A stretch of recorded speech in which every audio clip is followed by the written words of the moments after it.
Hello dear eight class, how are you all. कैसे हैं आप सभी। उम्मीद करता हूँ कि आप सभी अपने अपने घरों में होंगे, स्वस्थ रहेंगे, मास्क का प्रयोग करते रहेंगे और अपने हाथ निरंतर जो है वो धोते रहेंगे। ठीक है, साफ सफाई का ध्यान रखेंगे। तो डियर स्टूडेंट्स, आज आपकी सामाजिक विज्ञान की एक पुस्तक है, भूगोल से संबंधित संसाधन एवं विकास। आज हम उसकी शुरुआत करने जा रहे हैं। और भूगोल जो है, हम जानते हैं कि भूगोल का हमारे जीवन में वास्तव में बहुत महत्व है। अपनी भू परिस्थितियों को जानना, अलग अलग प्रकार की विविधताओं को जानना, ये हमारे लिए बहुत ज्यादा जरूरी है। तो आज हम आपकी भूगोल की पुस्तक का मानव संसाधन एवं विकास, इस पुस्तक का जो है वो हम प्रथम लेसन जो है वो पढ़ने जा रहे हैं। आपका जो पहला पाठ है वो है, उसका टाइटल जो है संसाधन। संसाधन से हमारा अभिप्राय क्या है, इसको समझने के लिए बेटा सबसे पहले हम कुछ बातों को जानने की कोशिश करते हैं। जैसे हम अपने घरों में कुछ ना कुछ वस्तुओं का इस्तेमाल करते हैं, कुछ चीज़ों का जो है वो हम उपयोग करते हैं, कुछ खाते हैं, कुछ पहनते हैं, कुछ लगाते हैं। ठीक है, और फिर किसी न किसी वस्तु की सेवा हम लेते हैं। जैसे साइकिल है, साइकिल को ना हम पहन सकते हैं ना खा सकते हैं, मगर उसकी सेवा क्या है, हम उसके ऊपर बैठ कर जा सकते हैं एक स्थान से दूसरे स्थान तक। तो हमारे लिए वो साधन है आने जाने का। भोजन खाने का साधन है, कपड़ा पहनने का साधन है।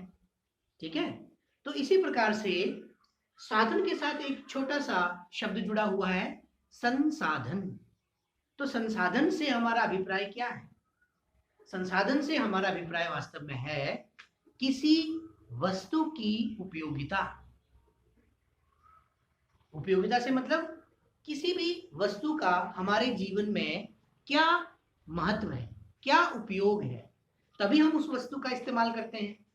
अब जैसे अगर हमने कुछ पढ़ना हो तो हम पुस्तक का इस्तेमाल करते हैं, कुछ लिखना हो तो पेन पेंसिल या फिर इस बोर्ड के ऊपर चौक का इस्तेमाल करते हैं। तो पेन का इस्तेमाल अगर हम बोर्ड पे लिखने के लिए करेंगे तो क्या वो उपयोगी होगा? नहीं। पेन का इस्तेमाल हम कॉपी में ही कर सकते हैं, और चौक से क्या हम कॉपी में लिख सकते हैं? नहीं लिख सकते। उसकी उपयोगिता कॉपी में नहीं है, उसकी उपयोगिता कहाँ है? बोर्ड के ऊपर। तो आज हम संसाधन के बारे में जानेंगे। संसाधन बेटा देखो, कोई भी ऐसी वस्तु या पदार्थ, पदार्थ यानी कि कोई भी ठोस चीज जिसका भार होता है, जो स्थान घेरता है, और उसकी कोई ना कोई उपयोगिता या गुण धर्म जो है वो होता है, वही वास्तव में क्या है? साधन है, वस्तु है। और उस वस्तु का जब हम प्रयोग अपने जीवन में करते हैं, अपने फायदे के लिए करते हैं, अपने प्रयोग के लिए करते हैं, तो उसी वस्तु की जो उपयोगिता है वो उसको क्या बनाती है? संसाधन। अब जैसे आप लोग अपने घरों में बैठकर पढ़ रहे हो और मैं अपने घर से आपको जो है वो पढ़ा रहा हूं, तो मैं क्या हूं? मैं भी एक संसाधन हूं, मैं मानव संसाधन में आता हूं। उसी प्रकार से हमारी पूरी पृथ्वी के ऊपर अलग अलग तरह के संसाधन हैं। तो बच्चों, आपको लगा पता कि संसाधन क्या होता है?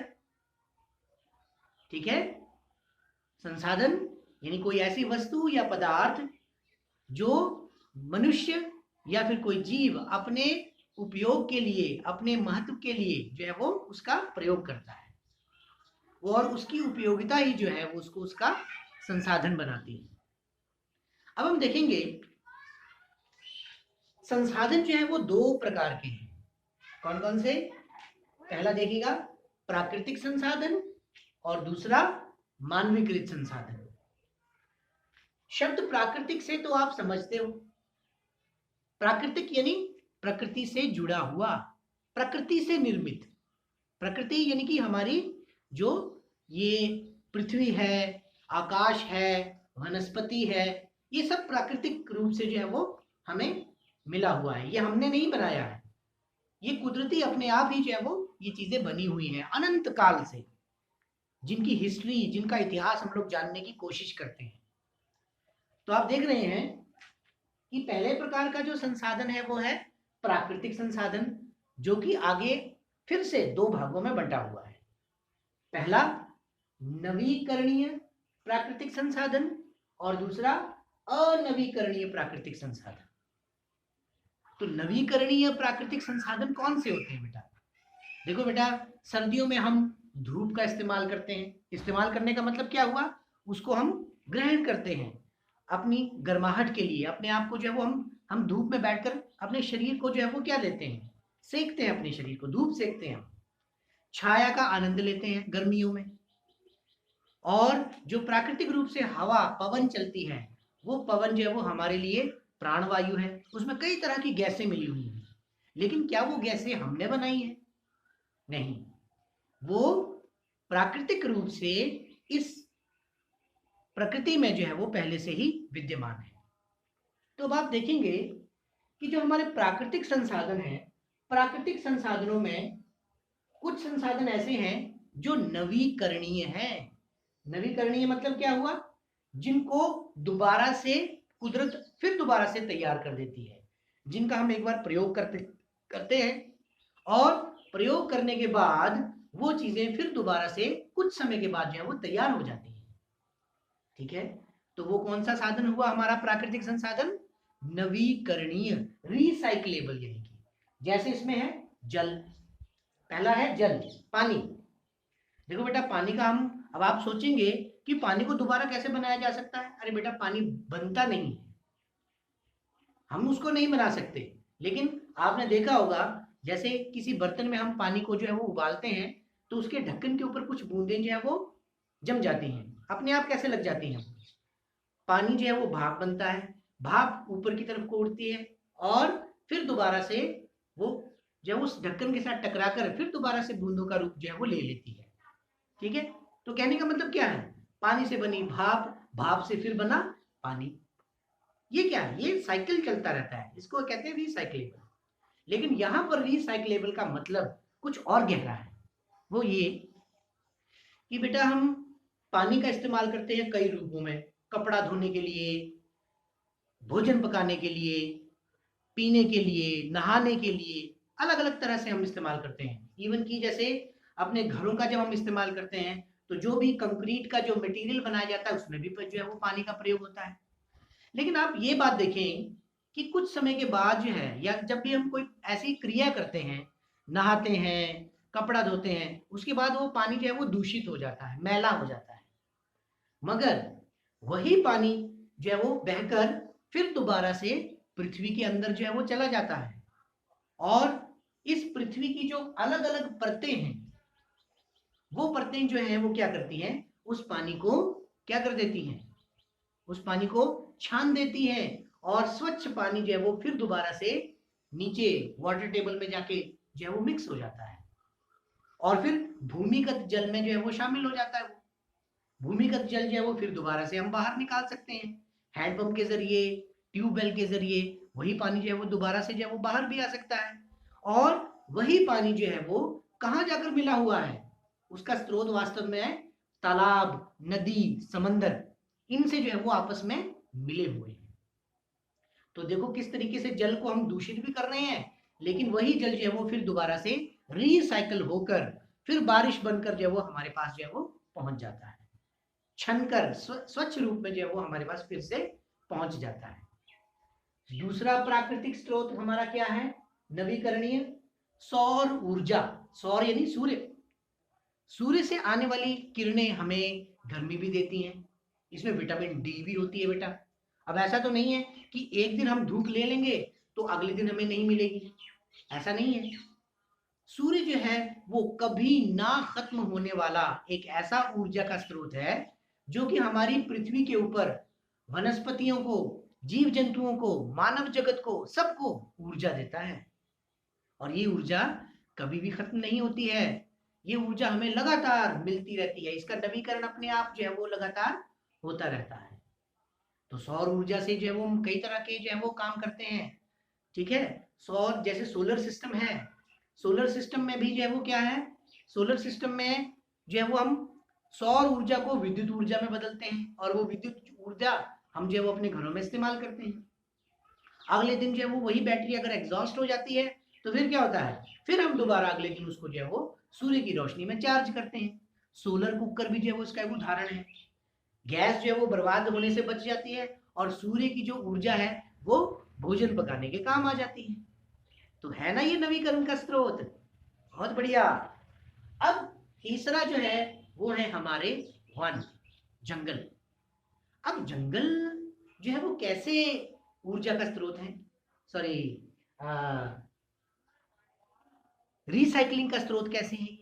बेटा हम देखो, मनुष्य जो है वो बहुत ही ज्यादा स्वार्थी है। मनुष्य अलग अलग रूपों में जो है वो जंगलों को काटता है और अलग अलग रूपों में इसका इस्तेमाल करता है, प्रयोग करता है। घर बनाने के लिए लकड़ी लाता है, जलाने के लिए लकड़ी लाता है, औषधियां बनाने के लिए जो औषधीय पौधे हैं उनका प्रयोग करता है, ठीक है। लेकिन हम और आप ये बात जानते हैं कि जब तक किसी भी पौधे या पेड़ की जड़ों को जो है वो उखाड़ा नहीं जाएगा, तब तक प्रकृति जो है वो उसको दोबारा से नया बना देती है। आपने देखा होगा कि किसी पेड़ को जब जो है वो किसी तने से काट दिया जाता है तो कुछ समय के बाद उसी तने से फिर दोबारा से जो है वो नए पौधे आ जाते हैं, नए पौधे, नई कोंपलें जो है उसमें उगना शुरू हो जाती है। तो ये क्या है, ये वास्तव में हमारा नवीकरणीय प्राकृतिक स्रोत ही है, जो कि पौधे नए कंपलों और नए पौधों के रूप में जो है वो जन्म ले लेता है। तो ये नवीकरण स्रोत हुआ। तो ये थे हमारे प्राकृतिक नवीकरणीय स्रोत। लेकिन अब आप देखिएगा, हमारे कुछ ऐसे स्रोत भी हैं जो हमें प्रकृति ने दिए हैं, लेकिन हम उनको दोबारा से रिसाइकलिंग नहीं कर सकते। अगर करेंगे, कर तो हम स्वयं नहीं कर सकते, प्रकृति स्वयं जो है उनको करती है, मगर उसके लिए काफी ज्यादा साल लग जाते हैं, तब तक शायद हमारा जीवन काल समाप्त हो जाएगा। लेकिन उन प्राकृतिक अनवीकरणीय संसाधनों में कौन कौन सी चीजें हैं, जैसे पेट्रोलियम। अब जैसे बेटा गाड़ियों में हम पेट्रोल डालते हैं, कोयले का इस्तेमाल करते हैं, ये सब पेट्रोलियम ही है, कोयला और पेट्रोलियम। और तीसरी है प्राकृतिक गैस। तो मैं बात कर रहा था कि अगर हम पेट्रोल गाड़ी में डालते हैं, गाड़ी चलाते हैं, उसके बाद वो पेट्रोल जो है वो इंजन जो है वो उसको कंज्यूम कर लेता है, मगर क्या हम उस पेट्रोल को दोबारा बना सकते हैं? नहीं। क्या हम कोयला जो एक बार जला देते हैं, क्या हम उसको दोबारा बना सकते हैं? नहीं। जो चीज जलकर राख हो जाएगी, कुदरत भी उसमें से दोबारा जो है वो कोयला पर जो है वो तैयार नहीं कर सकती। उसी प्रकार से हमारी कुछ प्राकृतिक गैसें भी हैं, नेचुरल गैसें, ठीक है। ऑक्सीजन है, पेड़ों से हमें मिलती है, लेकिन हम लोग धड़ाधड़ पेड़ काटते रहते हैं, पेड़ काट रहे हैं, उसका इस्तेमाल कर रहे हैं, तो जो है वो ऑक्सीजन का जो बैलेंस है हमारी पृथ्वी के ऊपर वो कम होता जा रहा है और कार्बन डाइऑक्साइड बढ़ती जा रही है। गाड़ियां, फ्रिज, हर तरह की जो कूलिंग देने वाली चीजें ये हम लोग इस्तेमाल कर रहे हैं, लेकिन इससे कार्बन डाइऑक्साइड और क्लोरोफ्लोरोकार्बन ये बढ़ता जा रहा है और इससे हमारा वातावरण जो है वो गर्म होता जा रहा है। आप लोग देख रहे होंगे दिन ब दिन जो है वो गर्मी हर साल बहुत ज्यादा बढ़ती जा रही है, मौसम जो है वो शिफ्ट हो रहे हैं। किस वजह से? ये इसी इनबैलेंस की वजह से, क्योंकि मनुष्य जो है वो क्या हो चुका है बेटा, स्वार्थी हो चुका है ना, ज्यादा से ज्यादा चीजों को हड़पने की सोचता है, उसका प्रयोग करने की सोचता है। लेकिन कुदरत जो है, कुदरत के पास बेटा हमारी आवश्यकताओं को पूरा करने के लिए बहुत कुछ है, मगर मनुष्य के लालच को पूरा करने के लिए कुदरत के पास कुछ नहीं है। तो हमें एक बात देखेंगे, हमें ये बात भी जो है वो समझनी पड़ेगी। अब आप देखो 5 जून का दिवस आ रहा है, हम लोग उसको जो है वो पर्यावरण दिवस के रूप में मनाते हैं। वो इसीलिए ताकि हमारा पर्यावरण जो है वो बचा रहे, हमारी प्रकृति बची रहे, हम उन्मुक्त रूप से उसमें सांस ले सकें, रह सकें, पेड़ पौधों को जो है वो उनके फलों का आनंद ले सकें, पशु पक्षियों का आनंद ले सकें, पक्षियों की जो चहचहाट है उसका आनंद ले सकें, उनके साथ एक संबंध स्थापित कर सकें, ठीक है। तो ऐसा ना हो कि हम जितने भी जो प्राकृतिक स्रोत हैं उनको खत्म करते जाएं और प्रकृति के पास जो है वो इतनी शक्ति ना रहे कि दोबारा से उसका वो नवीकरण कर पाए। तो अनवीकरणीय स्रोतों में हमने पेट्रोलियम के बारे में भी जाना। पेट्रोलियम तो जानते हैं ना बेटा, ये वो तेल के कुएं हैं जो समंदर में पाए जाते हैं। अथाह जो है वो इनका भंडार जो है वो हमारे पृथ्वी के ऊपर है, भंडारित यानी कि सीमित रूप से। अब अगर आप एक बात सोचिए कि कितनी गाड़ियां हैं जिनमें पेट्रोल भरे जाते हैं, हवाई जहाजों में पेट्रोल डाला जाता है, डीजल से चलने वाली गाड़ियां हैं, उसके अलावा घरों में हम मिट्टी के तेल का इस्तेमाल करते हैं। तो कब से हम इसका इस्तेमाल किए जा रहे हैं, मगर एक दिन ऐसा आएगा ये चीजें समाप्त हो सकती हैं, खत्म हो सकती हैं, तब हम कहाँ जाएंगे? यानी प्रकृति को ये चीजें शायद दोबारा बनाने में करोड़ों साल और लग सकते हैं। तो इसलिए ये वो अनवीकरणीय संसाधन है जिसे दोबारा से तैयार करना थोड़ा मुश्किल है। ये तो थे प्राकृतिक संसाधन।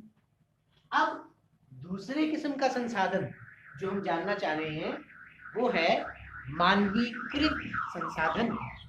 अब मानवीकृत से मतलब क्या हुआ? मानवीकृत मतलब मानव के द्वारा तैयार किया गया। अब वो संसाधन क्या है? वास्तव में देखा जाए तो मानव ने क्या तैयार किया है बेटा? नथिंग, कुछ तैयार नहीं किया, सिवाय बनी बनाई वस्तुओं को उसने इस तरीके से संयोजित किया है कि उन्हीं वस्तुओं से हम अपने काम जो है वो और ज्यादा अच्छे और बेहतर तरीके से कर सकते हैं या जल्दी कर सकते हैं। और इस बात को क्या कहते हैं? इसे हम कहते हैं तकनीक। तकनीक का इस्तेमाल। जैसे किसी पत्थर को हम जो है वो अपने हाथों से उठा सकते हैं, लेकिन बड़े भारी भरकम पत्थर को जो है वो अपने हाथों से उठाने में हमें दिक्कत लगेगी, हम नहीं उठा पाएंगे। मगर एक बड़े से डंडे से जो है वो उसको पत्थर के नीचे रख कर और उस डंडे को एक किसी चीज वस्तु का सहारा देकर हम उसी बड़े पत्थर को तकनीक लगाने के हिसाब से हम उसको उठा सकते हैं। लेकिन इसमें हमने क्या किया?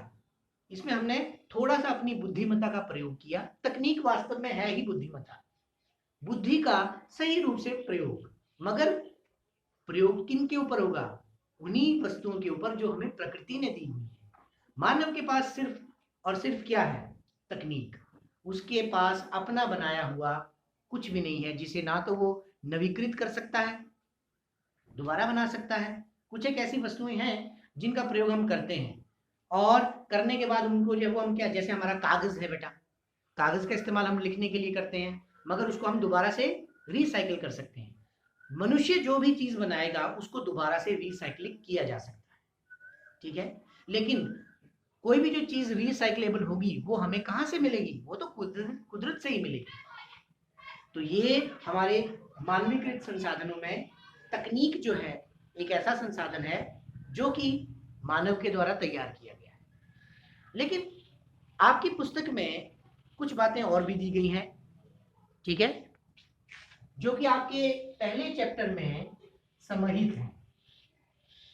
उसमें है सबसे पहली बात संसाधनों का संरक्षण।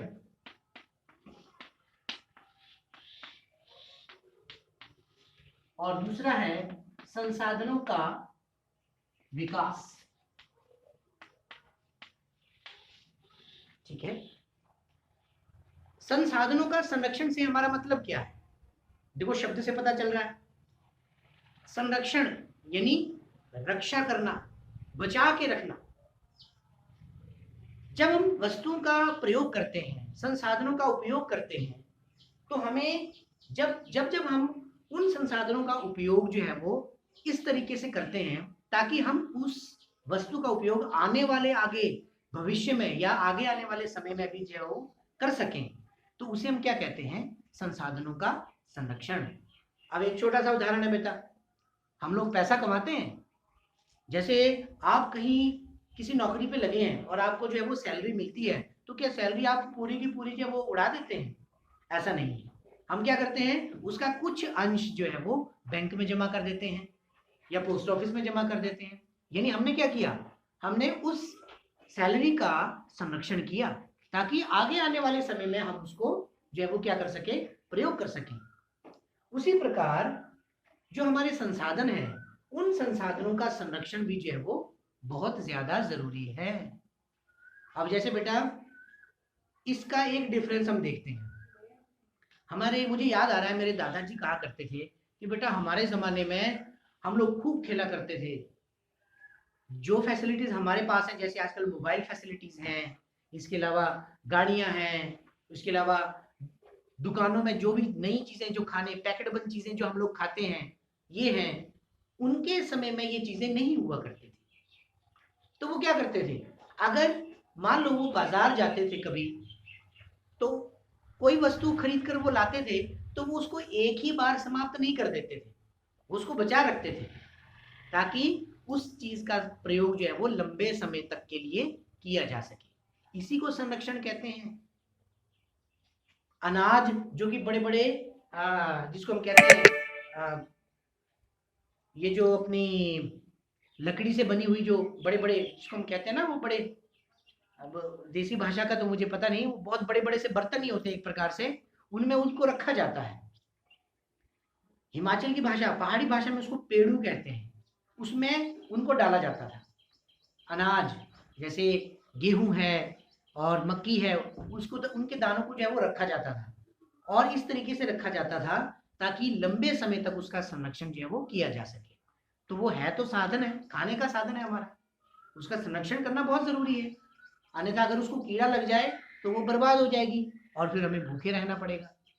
ठीक है। संसाधनों के संरक्षण के बाद बात आती है संसाधनों का विकास। अब विकास से हमारा मतलब क्या है बेटा, ये बात सोचने वाली है। देखो पुराने समय में लोग क्या करते थे, खेती करने के लिए बैलों का इस्तेमाल करते थे, हल चलाते थे खेतों में। ठीक है। लेकिन आजकल आप लोग देखोगे खेतों में आपको शायद ही कोई बैल या कोई हल चलाने वाला व्यक्ति दिखता होगा। आपको खेतों में क्या दिखते हैं, यस, ट्रैक्टर्स। ट्रैक्टर के द्वारा खेती की जाती है। ठीक है। और फसल काटने के लिए पुराने जमाने में मनुष्य को ही जो है वो दरातियों से जो है वो फसल काटनी पड़ती थी। ठीक है। थ्रेशर नहीं होते थे। लेकिन आजकल आप देखिएगा कंबाइन मशीन्स हैं जो कि जिससे फसलों को काटा जा सकता है। ठीक है। भूसे को जो है वो फसल से अलग किया जा सकता है। कितना समय जो है वो बच गया।